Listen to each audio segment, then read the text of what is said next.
다음으로 박주현 변호사님의 선거법 개정 방향에 대한 발표가 있겠습니다.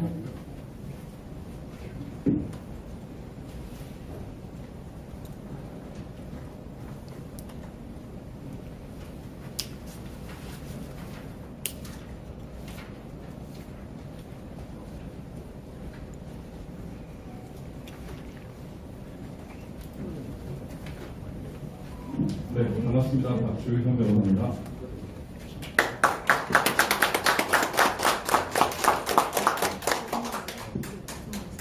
부정선거와 관련된 소송을 참여하면서 사실 작년 한 2, 3개월이면 이 문제는 해결된다라고 시작했던 것이 지금 벌써 1년 6개월 넘어가고 있습니다. 와이프한테 한 2, 3개월이면 끝나라고 시작했던 이게 너무나 엄청난 불법 범죄 행위가 대한민국에 벌어졌고 그것이 엄청난 카르텔을 이루고 있기 때문에 지금까지도 문제 해결이 안 되고 있고 또 이렇게 많은 국민들이 분노하고 또 여기에 대해서 적극적으로 반영하고 있습니다. 저 역시 이게 지금 과거까지의 문제, 현재의 문제이기도 하지만 앞으로의 문제라고 생각되기 때문에 향후 부정선거를 막지 않으면 대한민국의 미래는 없다라는 생각을 하게 되었습니다. 사실 우리가 베네수엘라가 파퓰리즘 때문에 망했다고 얘기를 하는데 그 본질을 더 살펴보면 파퓰리즘이 아니라 부정선거 때문에 망했습니다. 일시적인 파퓰리즘으로 민심을 얻었지만 그 파퓰리즘이 결국 그 국민들에게 해악이 된다는 것을 자각하고 민심이 바뀌었는데 그 바뀌어진 민심이 투표로 표현이 되었는데 투표 조작, 개표 조작에 의해서 더 이상 돌이킬 수 없는 사태가 된 것입니다. 이렇게 보면 지금 대한민국 대선, 지선 등에 이르는 그런 포퓰리즘의 그런 악령보다 더 심각한 것은 부정선거라는 것을 우리 국민 여러분들이 알아야 합니다. 부정선거를 인지하지 못하는 대권 후보는 사실 이장 자격도 없다라고 생각을 하고 대선 후보에서 사퇴해야 하는 것입니다. 오늘은 부정선거의 진단과 그리고 개정 방향 그리고 무결선거 네트워크에 대해서 간단하게 말씀을 드리도록 하겠습니다. 이른바 부정선거의 공식이 있습니다. 4.15 부정선거와 그 전에 벌어졌던 작고 큰 선거의 시스템을 살펴보다 보니까 이 부정선거가 공식이 있구나라는 것을 알게 되었습니다. 제일 첫 번째 단계는 결국 여론 조작입니다. 그리고 사전투표 단계에서 이 여론 조작에서는 보면 일종의 시나리오가 있습니다. 시나리오가 있고 그 야권에 협력하는 이른바 간자들이 있습니다. 그래서 선거 패배가 당연한 듯하게 국민들한테 알려줍니다. 이를테면 차명지 때문에 망했다. 이렇게 해서 너네들 패배하는 게 당연하다라고 시는 것. 그 여론조작의 결과가 당연하게 여겨지게 되는 거죠. 그리고 행정 신원을 조작합니다. 이 부정선거를 보면서 우리나라 행정 전산망이 사망자가 투표할 수 있게 되어 있다라는 것을 알게 되었고 허무인이 투표할 수 있을 수도 있다라는 것을 인지하게 되었습니다. 동사무소에 있는 직원이 이를 제보했던 대가로 그 친구가 나름 관리자급이었는데 청소하는 허드렛 일을 하는 구급 말단 직원의 일을 보직을 받는 그런 것을 경험을 했습니다. 그리고 사전투표 단계에서 유령 투표가 있습니다. 그리고 우편 투표 조작이 있습니다. 그리고 QR코드가 있습니다. 그리고 여기는 기입이 안 됐는데 향후에 이들이 어떤 식으로 또 부정선거를 저지를 것인가 제외투표에 대한 부분도 우리는 경계를 해야 됩니다. 지금 개정법이나 제가 선관위의 문서 수발시 내역을 어느 정도 검토를 하고 본 결과 다음번엔 제외투표도 장난을 칠 수 있겠다라는 인식을 하게 됐습니다. 그리고 출구조사 조작을 합니다. 여러분들 조금 이따 말씀드리겠지만 사전투표와 당일투표 결과 아시잖아요. 당일투표에서는 미래통합당이 이겼습니다. 그런데도 출구조사에서 당일투표만 그 여론조사 결과를 공표하는 출구조사에서 참패한다는 결과는 절대로 나올 수가 없습니다. 이것들이 이제 거대한 카르텔을 형성하고 있다는 것을 반증하는 것이죠. 이 출구조사 조작을 통해서 참패하는 것을 당연하게 여겨라라고 하는 것입니다. 그리고 당일투표에서 QR코드 있는 용지가 배부되었습니다. 왜 민경우 의원 지역구에 QR코드 있는 곳이 없을까? 저는 이걸 봤는데요. 민현님 재검표를 하면서 당일투표까지 다 바꿔치기 했다라는 의혹을 지을 수가 없었던 이유가, 저는 본투표에 QR코드 하나만 나와도 이건 무효선언할 수 있다는 생각을 했었는데, 그게 두려웠기 때문에 당일 투표에 일장기 투표지들이 나온 겁니다. 송도이동 제6투표소는 당일 투표였습니다. 거기 1000장가량이 일장기 투표소였는데 QR코드 있는 용지를 배부했기 때문에 그랬습니다. 그리고 잔여 투표 용지로 장난했습니다. 그리고 개표 조작입니다. 여러분들이 익히 알고 계시는 전자개표기를 통해서 조작을 하고 있습니다. 66대 33, 63대 36이라는 그런 통계 수치가 나오는 것은 결국 전산 조작이라는 것인데, 여기에 일맥상통한 연결되는 것이 전자개표기 조작입니다. 그리고 이 여론조작과 관련해서 이 사전투표 보정값이라는 것이 나오고요. 이 부정선거의 전 부분에 대해서 이른바 시민의문 의혹으로 생각되는데, 선관위 내 공정선거 지원단이라는 시민들이 개입을 합니다. 이들은 선관위 직원들과 같이 근무를 하면서 개표 현장에서도 마지막 단계인 정리부에 있습니다. 정리부에 왜 저 사람들이 있냐 이랬더니, 오랫동안 선관위 직원들하고 소통을 했기 때문에 그들과 좀 뭐랄까 서로 상호 교류가 잘 되기 때문에 필요하다. 그래서 마지막 단계까지 이들이 관여를 하는 겁니다. 그 다음에 이제 증거 보존전에 또 표가리를 하는 겁니다. 이게 대략적인 부정선거의 공식입니다. 간단하게 이제 현황에 대해서 말씀을 드리면, 사전투표 보정값이란 말은 절대 존재할 수 없는 말인데, 박시영이라는 민적 컨설팅이, 이 사람이 여론조사하는 사람입니다. 이 사람이 이거를 등장시켰고, 이근영이 이거를 잠깐 공개를 했었죠. 당군 이래 한 번도 존재하지 않았던 그 보정값이라는 말이 존재를 했고, 이 박시영은 자기가 모든 선거 결과를 맞췄습니다. 그리고 유시민은 180석이라는 것을 예측을 했죠. 절대 있을 수가 없는 것입니다. 조금 전에 말씀드렸지만 출구조사와 사전투표는 완전히 다른 판이었습니다. 당일 선거에서는 미래통합당이 이겼고, 출구조사도 당연히 미래통합당이 우세하다라고 나와야 되는데, 무슨 방법으로 어떻게 그 방송 탐사는 이 부정선거의 결과를 맞췄는지 그거를 밝혀야 됩니다. 그 다음에 이런 히스토그램, 비정상적인 히스토그램과 이 그래프는 결국, 그리고 66대 36, 63대 36이라는 이런 말도 안 되는 정확한 결과는 결국 전산 조작, 개표 조작이 이루어지지 않으면 절대로 존재할 수 없는 것입니다. 민현님 그 관내 관외의 비율이 0.39로 동일한 역시 조작, 개표 조작이 아니면은 이룰 수 없는 겁니다. 왜 재검표장에 6.28 재검표장에 모두 빳빳한 사전투표, 말도 안 되는 그런 3분도 접히지 않은 그런 것들이 많이 나왔을까? 일장기 투표지가 나왔을까? 배출 투표지가 나왔을까? 그거를 우리가 살펴보면 결국에는 전산 개표 조작에 맞추다 보니까 하나하나 디테일하게 맞추지 못하니까 아예 통과리를 내버리는 겁니다. 사전투표를 했던 사람 60대, 70대 이상이 훨씬 많았습니다. 60대, 70대가 사전투표를 했다면 당연히 미래통합당이 사전투표에서 압승을 했어야죠. 그런데 오히려 그 결과는 반대였습니다. 그러면 이건 뭐냐? 60대, 70대의 유령투표가 많았다는 겁니다. 즉 제가 말씀드렸던 사전투표에서 그 유령투표 70대 이상 사망자가 투표를 했거나 허무인이 했거나 그런 것들이 있습니다. 가족관계 등록부나 행정전산망의 일부 자료를 보니까 실제로 죽은 사람이 투표를 한 적이 있었고, 이런 것들은 결국 특검을 해서 밝히지 않으면 안 됩니다. 그리고 전국 투표 소별 1인당 투표 시간 현황도 사전투표가 다 빨랐습니다. 거의 다 빨랐습니다. 당일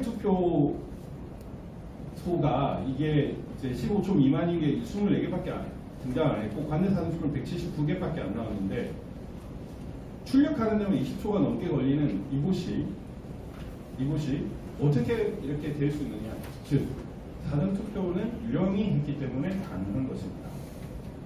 이주덕이가 기표소가 많고 출력이 많다. 바보야 그렇게 얘기를 하는데 얘가 바보다 임마. 왜냐면 사람들이 투표를 할 때 다 일렬로 줄 서가지고 하잖아요. 여러분 들어가실 때 다 일렬로 줄 서가지고 하잖아요. 그 일렬로 줄 서면 병목 구간을 기준으로 판단해야 되는 것이 당연한 거 아닙니까? 그리고 마지막 9,016명의 경우에는 마지막 3시간에 1.7초 남은 표입니다. 그냥 눈만 뜨면 바로 한 명이 투표하고 있는데 그런 거는 있을 수가 없는 거예요. 절대로 물리학적으로 있을 수가 없는데 그걸 부천시에 있는 부천시청에 있는 검사들이 무혐의를 때렸습니다. 지금 불기소 처분서 이유서를 하나씩 보고 있고 거기에 대해서 새롭게 고발을 할 예정입니다. 예, 이게 전국 1등부터 이렇게 쫙 보면은 전부 다 관내 사전이 1등입니다. 30등에 비로소 당일 투표 10.7초당 한 표. 이것도 사실 이루어질 수가 없는 숫자인데 나왔습니다. 왜냐하면 당일 투표는 투표지를 가지고 있다가 교부를 하는 것이고 사전 투표는 출력을 하는 것이기 때문에 절대 이렇게 될 수가 없는데 이런 일이 벌어졌습니다. 이게 이제 현상입니다. 20대와 비교를 해보면 20대는 이렇게 사전 투표를 한 사람들이 그래프가 줄어들었는데 막판에 21대의 경우에는 이렇게 급증을 합니다. 급증. 2일차는 좀 사람들이 참여하는 경향이 있기 때문에 높아지는데 21대 2020년의 경우에는 이렇게 급증을 하게 됩니다. 이런 이유는 결국 막판에 사전투표식 유령투표를 몰았다는 얘기입니다. 실제로 가짜투표를 미리 하면은 그 사람이 투표를 해버릴 수도 있으니까 이걸 보고 투표를 하게끔 만들어버립니다. 그래서 실제로 당일 투표를 하러 갔는데 사전투표가 되어 있더라라고 하는 사람들이 나오는 겁니다. 그걸 인지를 하셔야 됩니다. 롤 사전투표지 모형을 보면은 이렇게 곡선인 것이 일반적입니다. 당연한 것이죠. 그런데 재검표장과 우리가 증거보존 절차에서 봤던 투표지들은 모두 이렇게 평평하게 빳빳했습니다. 이렇게 앱손 TM3400 프린터로 출력이 되면 이렇게 원형된 부분으로 나옵니다. 여기 이제 접으면 저 상태가 악화되겠죠. 형상 복원 기능을 가진 거라면 이런 식으로 돼야 되는 것이 원칙이죠. 정관이가 거짓말을 한 거죠. 결국 이런 사람도 나중에 다 처벌을 해야 됩니다. 그리고 이 도장, 이건 당일 투표 도장입니다. 이 당일 투표의 이 찢어진 이 부분도 결국에는 이 선거법을 위반한 것인데 이것도 아마 급조한다 보니까 4월 29일 날 증거보존 절차가 있다 보니까 급하게 만드느라고 이렇게 된 겁니다. 투표록, 개표록을 제가 검증을 하면서 재검표를 하면서 다 봤습니다. 이러한 현상이 없었습니다. 그런데 이런 것들이 1000여 장이나 나왔습니다. 결국에는 투표하고 개표한 다음에 증거보존 전에 새롭게 등장한 투표지라는 얘기입니다. 그리고 이 도장을 기준으로 뭐 고소도 했지만 이 선거법과 관련해서 되게 중요한 의미 있는 것들을 발견할 수 있겠다라는 생각을 했습니다. 네.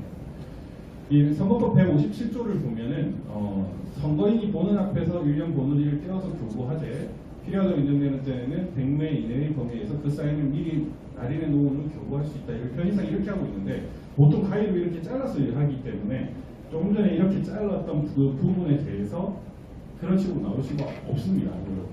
이렇게 찢지는 않잖아요. 그리고 이 선거법 158조를 보면 이게 공직선거법의 가장 큰 문제인데요. 사전투표의 경우 그 밖에 필요한 사항은 중앙선거관리위원회 규칙으로 정한다고 되어 있습니다. 웬만한 규정들은 규칙에 있습니다. 법률이 아닌 규칙에 둠으로써 이 선관위가 그리고 부정선거 세력들과 공모를 하게 되는 겁니다.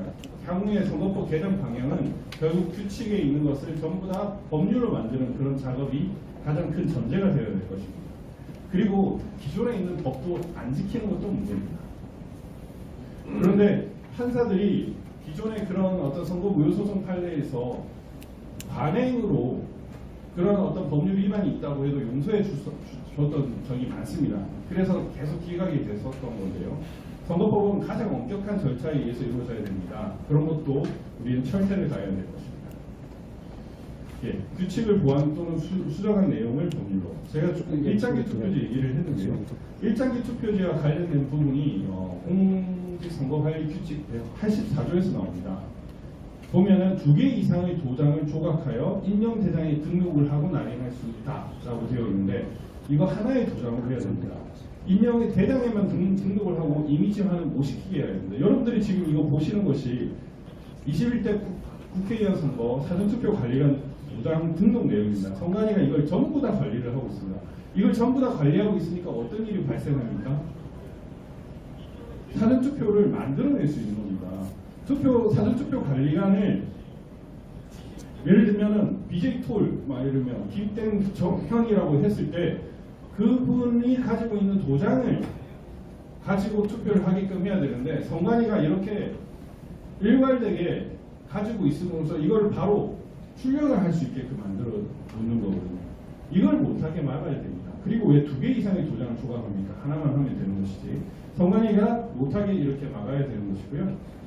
그리고 임명대장에 등록하고 그 도장에는 등록된 도장을 표시하는 고정된 표시를 해야 한다라고 했고 이 사망에 보면 도장의 날인은 인쇄 날인으로 가름할 수 있다라고 하고 있습니다.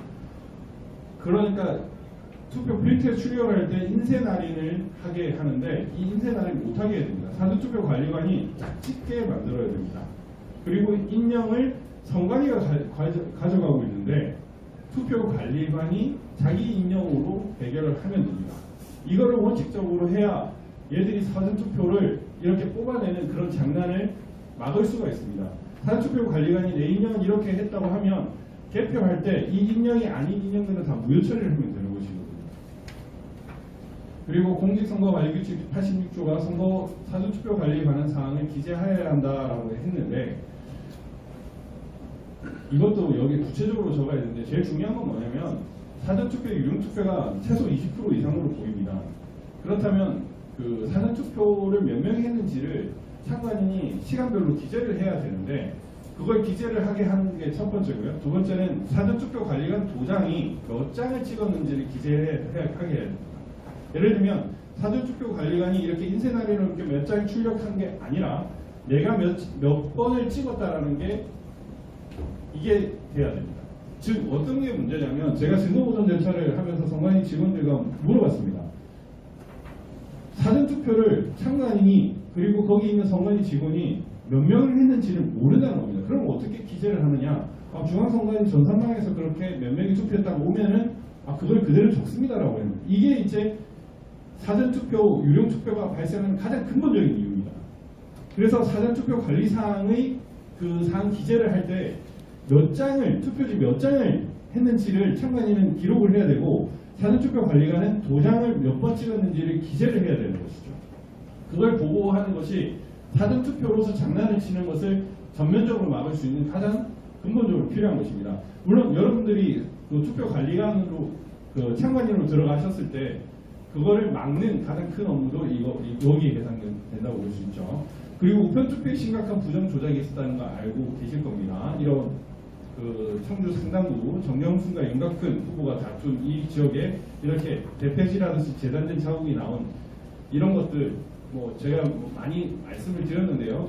경주에서 울산까지 가는데 이렇게 대전과 강릉을 거쳐가지고 가는 이런 엉터리 사전투표, 관외 사전투표들이 있었습니다. 말도 안 되는 투표지가 전산적으로만 봤을 때 110만 개가 나왔는데요. 추후에 제가 이게 살펴보니까 150만 개, 272만 개 중에 150만 장이 가짜 투표였던 걸로 보입니다. 이 우편 투표가 가장 취약합니다. 지금 재검표 현장에서도 그 관외 사전 투표에서 엄청난 불법들이 많이 발견되고 있는데요. 이게 왜 그러냐면은 우체국 우편수중국 우체국 선관위를 거치는 과정에서 참관인과 경찰이 동행을 하지 않기 때문에 그렇습니다. 어느 순간 따라가다 보면 그냥 없어져요. 예를 들면 양선혁 그 공성 그 대표셨는데 그분이 용인 우체국 가니까 이제 더 이상은 들어오지 말라고 얘기를 하는 겁니다. 그분이 이제 기소가 되셨는데 이런 일들이 있는 이유가 결국에는 중간에 CCTV 그리고 사람 장난을 칠 수 있는 그런 어떤 뭐라고 해야 되나 그런 곳이 있는 겁니다. 분결된 구역이 있는 거예요. 이런 것들이 없게 만들어야 되는 겁니다. 그리고 QR코드 사용 금지해야 됩니다. 제가 여러분들에게 말씀드릴게요. 지금 이거는 시흥시 보물상에서 발견된 사전투표 용지입니다. 이걸 보면 누가 투표했는지 알 수 있습니까? 알 수 있습니다. 선관위는 이 보물상에 사전투표지가 나온 이유, 이거는 경주 우체국에 어떤 사람이 투표한 것이라고 바로 얘기를 했습니다. 그런데 국회의원 선거투표, 이 연수구 배춘희 투표지라고 알려진 투표지입니다. 여기도 QR코드가 있습니다. 이것이 나온 이후에, 이건 송도 4동이거든요. 송도 4동. 이것이 나온 이후에 누가 투표했는지를 선관위는 발표를 하고 있지 않습니다. 왜 못하죠? QR코드가 있으면 종합선거인 명부와 제조를 하면 바로 누가 투표했는지를 알 수가 있습니다. 왜냐면요, 이렇게 QR코드 발급 시각이 나오거든요. 종합선거인 명부에는 예를 들면 종로구 청운 효자동 사전투표소에서 최종 발급 시간, 마지막 발급 시간이 17시 58분 이렇게 하면 QR코드 넘버, 예를 들면 31자리라면 마지막 1, 2, 3, 4, 5의 투표지 발급 시간은 5시 21분이다. 그러면 그때 투표했던 사람이 누구다? 라는 게 나와가지고 예를 들면 오상종이 저기 서초동에서 관내 사전투표를 했다고 하면 몇 시에 했다고 하면 이 QR코드 넘버링 이 투표는 오상종이 투표한 걸 바로 알 수가 있는 겁니다. 송도 4동이 이것도 마찬가지예요. 이 투표지를 누가 찍었는지 선관위는 알 수 있습니다. 그런데 누가 찍지 않았습니다. 이건 만들어졌기 때문입니다. 그러니까 QR코드는 비밀선거 원칙을 전면적으로 위반하는 것입니다. 그렇기 때문에 없애야 되는 겁니다.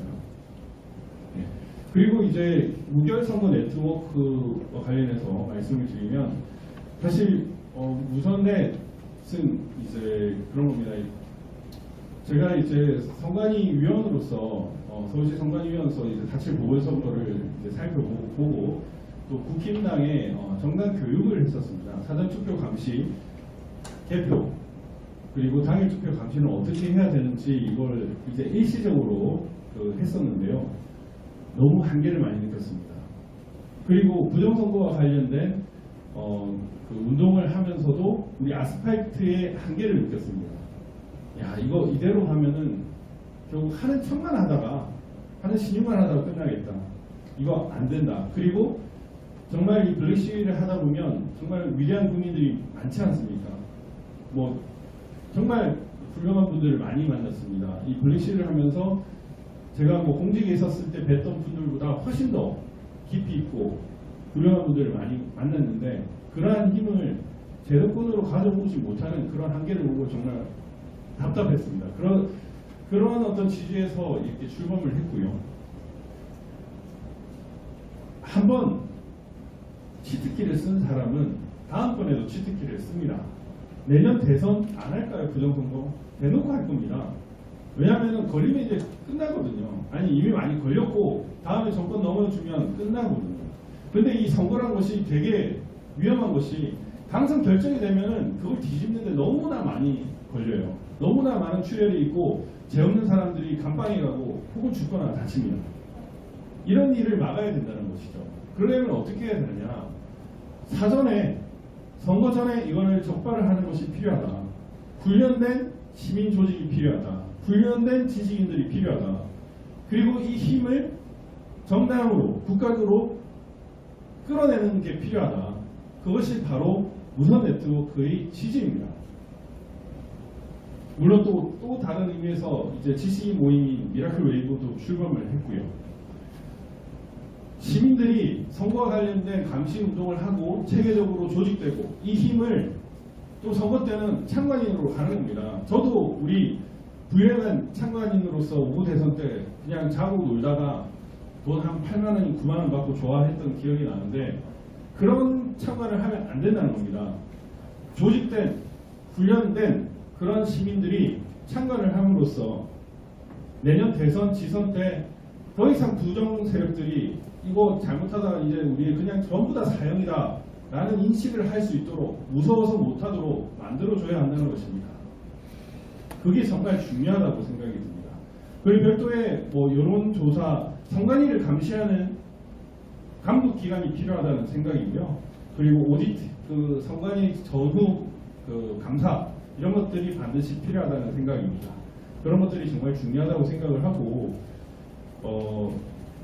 정말 대한민국 역사상 가장 최악의 범죄 행위를 경험을 했지만 이것이 대한민국을 다시 거듭나게 하는 계기가 될 수 있다고 생각을 합니다. 너무나 부끄러운 것들은 때로는 새로운 놀라운 대한민국을 만드는 걸음이 될 수도 있다고 생각되니까요.